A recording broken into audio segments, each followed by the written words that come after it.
Imagine a sunny morning in Hollywood, the kind where the air buzzes with excitement and everyone's going about their day. Suddenly, the deafening roar of automatic gunfire shatters everyone around. It's 1997, and what unfolds next is a scene straight out of a Hollywood blockbuster. But this isn't a movie. As bullets rain down and chaos erupts, the city of dreams turns into a nightmare. How did it all go so wrong? On February 28, 1997, at 9:17 a.m., one of the most intense police gun battles in United States history occurred in the North Hollywood area of Los Angeles, California. It became known as the North.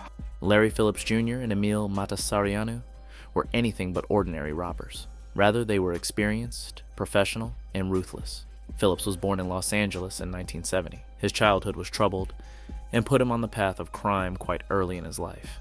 His partner, Emil Matassarianu, was born in Romania in 1966 and came to the United States with his family when he was young. Both had histories of prior crimes which included armed robbery and had been introduced to each other in Los Angeles through a common interest in bodybuilding and criminal enterprise. Before that fateful day in February 1997, Phillips and Matassarianu had already robbed several banks together. These were well-planned crimes in which they would spend a lot of time, sometimes for weeks at a time. If their previous heists had gone off without a hitch, it netted them a huge sum of money in some ways.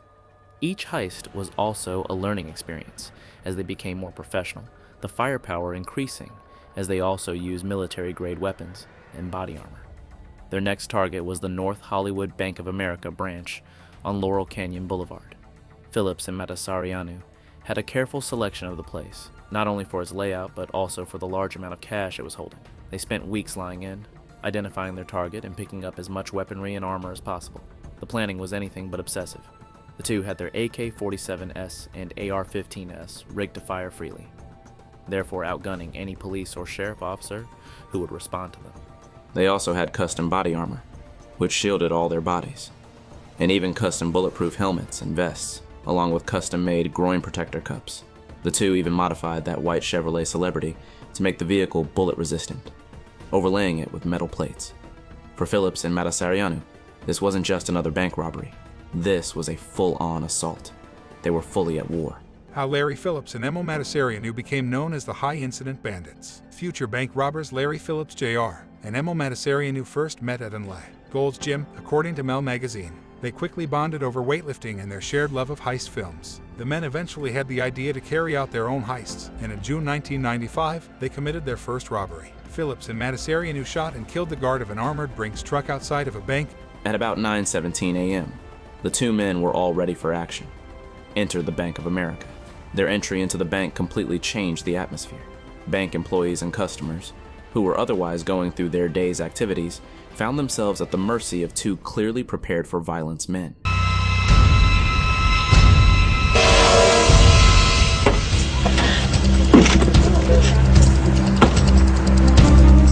9:17 a.m. Officers Lauren Farrell and Martin Perillo just happened to be cruising by. They witnessed two masked men entering the bank. It's a rare but fortuitous moment. They call for backup. We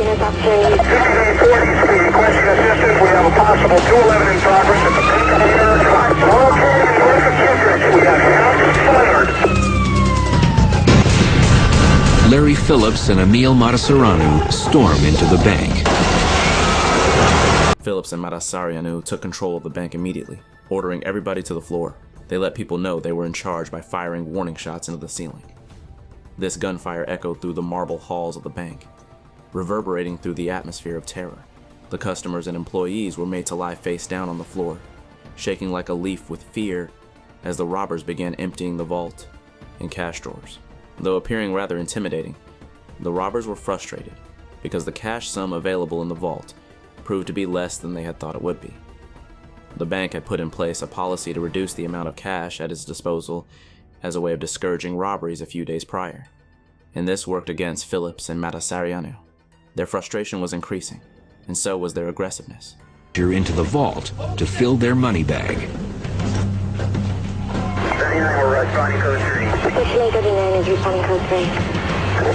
When he sees only small denomination bills, he releases a burst of automatic fire.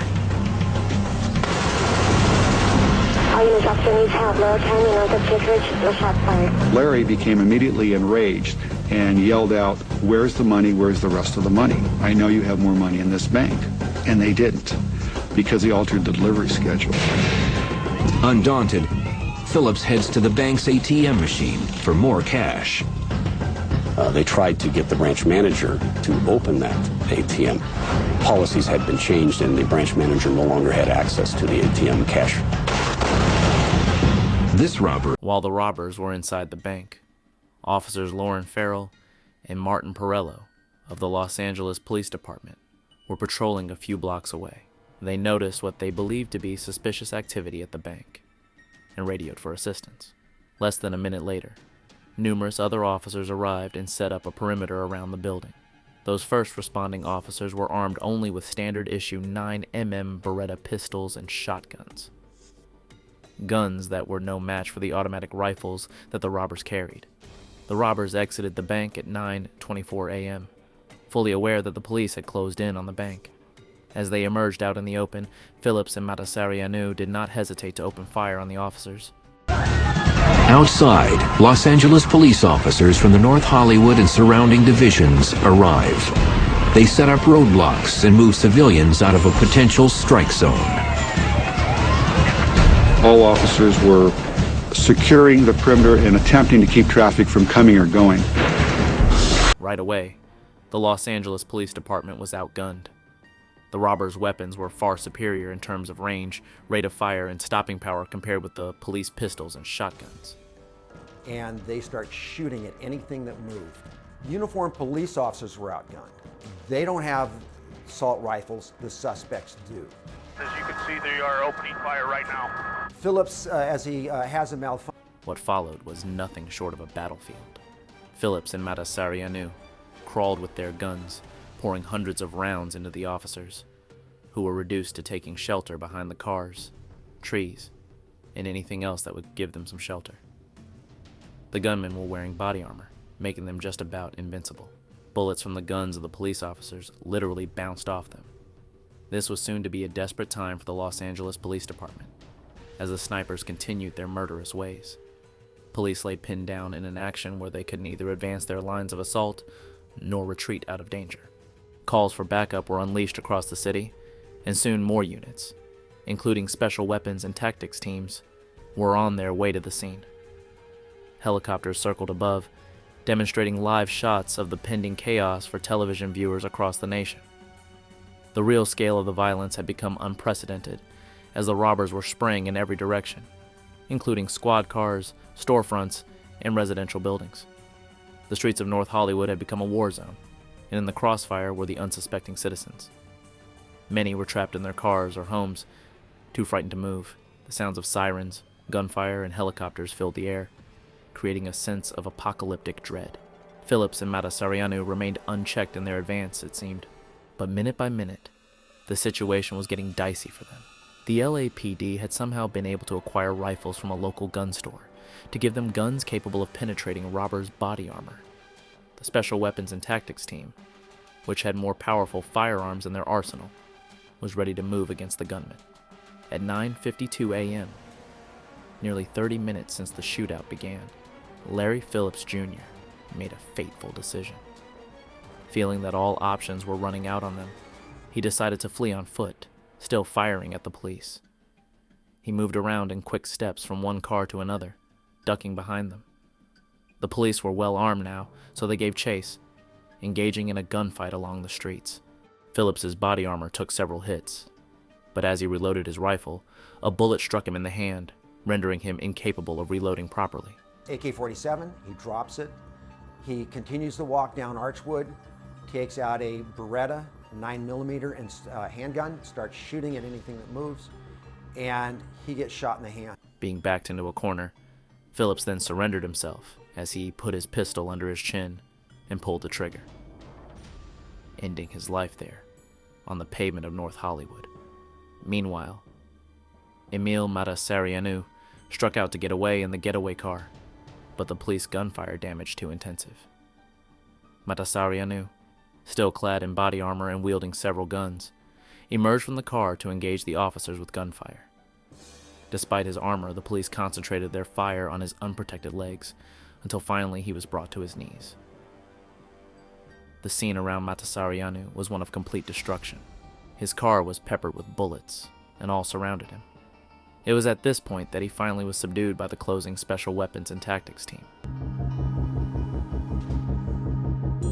We then proceed to shoot under our car at him, and we hit him 28 times until he stops being a threat and he stops shooting at us. The three of us take the suspect into custody, and I take the ski mask off of Emil Mascherano. He looks up at me and his comment was, "Why don't you just put a round through my head?" I have a few words with him, and we then cuff him and turn him over to the detective. Matasareanu was taken into custody, but succumbed to his injuries before receiving medical treatment. The North Hollywood shootout really left its mark on Los Angeles. By the time the shooting ended, 12 police officers and 8 civilians were injured. Luckily, none other than the 2 robbers had been killed. Streets where the shootout had taken place were scarred by holes, shattered glass, and remnants of the intense gun battle. In the immediate aftermath, there was shock and suspicion. The news channels replayed the footage of the shootout, showing the world the violence that had just unfolded in the bright lights of day. It left the city in shock and grappling with the enormity of what had just gone down. Soon enough, questions were being asked about how such a murderous event could have taken place. The Hollywood shootout exposed substantial breaches in police preparation and equipment. The Los Angeles Police Department officers who responded were poorly armed in the face of well-armed criminals. Their formally issued weapons turned out to be ineffective in front of the firepower and armored bodies of the robbers, putting the officers at a huge disadvantage. Police tactics and equipment were re-evaluated across the country. The Los Angeles Police Department immediately started to armor up, ensuring higher caliber weapons were at the ready for patrol officers. It changed the way police departments around the country respond to active shooter scenarios. There's an edge toward quicker responses and better communication among units. There were also more general discussions of the shootout concerning police militarization. Some held it justifiable that police departments should have such a level of military-grade equipment for their defense and the safety of the public. Others were bothered by the notion of armed police forces and their power abuse. Rifles in all the police cars, in all the stations. All police officers are trained with assault rifles to be able to handle this type of a situation. Officer James Zaborovan was still within the first 18 months of his career, and in the process of the engagement, he was shot twice. Though injured, he continued engaging the robbers, displaying extraordinary courage under fire. His story, along with many others from officers, became the epitome of a resilient and brave Los Angeles Police Department. The shootout was just a plain nightmare for civilians caught in the middle.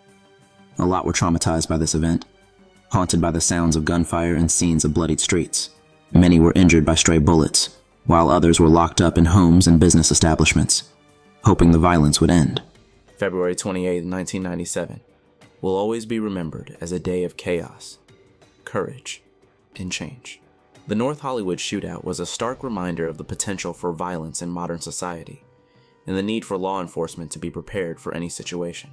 The legacy of the shootout lives on, not just in the changes it brought to policing, but in the stories of those who lived through it. It serves as a testament to the resilience of a city and its people, and as a sobering reminder of the ever-present threat of violence in our world. As much as reflections have to be drawn from this infamous day, some very important questions beg an answer. Have lessons learned from the North Hollywood? Just how much has policing really changed in response to threats thrown up by modern times? Yet, as we still grapple with the balance between public safety and civil liberties, are we really doing enough to safeguard both the lives of our officers and our citizens? What do you think? Share your thoughts in the comments section below. These questions linger on, therefore challenging us to take into serious consideration the implications of this day and what more has to be done to avoid such tragedy. What is your view? Do you think that we have done enough to make our city safer, or is there more work to be done? Don't forget to like, share, and subscribe to the channel.